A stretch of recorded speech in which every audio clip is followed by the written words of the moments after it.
பகைஞனை மேற்கொள்ள கூடாது. நான் தள்ளாடுவதை பார்த்துட்டு அவன் சிரிக்க கூடாது.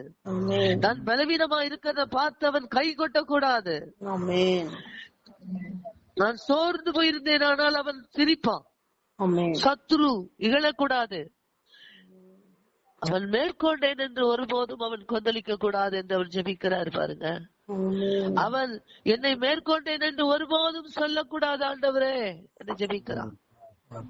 கர்த்தர் என்னை பகைஞருடைய கையிலிருந்து தூக்கி எடுத்தபடியினால் நான் துதிப்பேன் என்று சொல்லுகிறார் பாருங்க. கர்த்தர் நல்லவர். அல்லேலூயா. ஆண்டவர் சந்ததிகளை குறித்து எப்படி ஆசீர்வச்சிருக்கிறாங்க பாருங்க. அன்னைக்கு பெரியவங்க பழைய ஏற்பாடு காலத்துல. அப்படின்னா உங்களுக்கு தூர பார்வை. என் பிள்ளை மட்டும் கோடா கோடியா பெருகட்டும் என்று சொல்லவில்லை. அவளுக்கு பிறக்கக்கூடிய சந்ததி பகைஞருடைய அத்தனை காரியங்களை சிறைபிடிப்பார்கள் என்று சொல்றார் என்று ஆசீர்வதிக்கிறார்கள். அல்லேலூயா. ஒரு தூர பார்வையோடு, ஒரு தூர தரிசனங்களோடு அவர்கள் ஆசீர்வதித்து அனுப்புகிறார்கள் ரெபெக்காவை. அல்லேலூயா. நல்ல நமக்கு இன்னைக்கு நடக்கக்கூடிய காரியங்களை மாத்திரமே நம்ம கண்ணுக்கு முன்னாடி தெரியும்.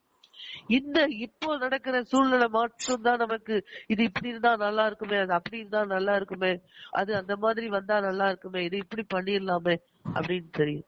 ஒரு தூர பார்வை, தூர தரிசனங்கள், எதிர்காலத்தை குறித்ததான ஒரு நோக்கு, தொலைநோக்கு பார்வை, எதிர்காலத்தை குறித்ததான ஒரு பார்வையோடு தரிசனத்தோடு அவர்கள் ஆசீர்வதித்து அனுப்புகிறார்கள். உன் சந்ததியார் பகைஞருடைய எல்லாவற்றையும் சுதந்திரித்துக் கொள்ளுவார்கள் என்று.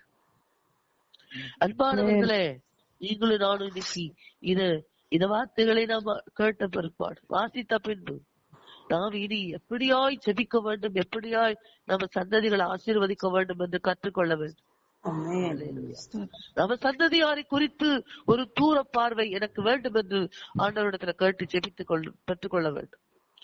ஒரு தூர பார்வை, தொலைநோக்கு, தரிசனம், அல்லேலூயா, அவைகளை நாம் பெற்றுக்கொள்ள வேண்டும். அன்பானவர்களே, கர்த்தர் நல்லவர்.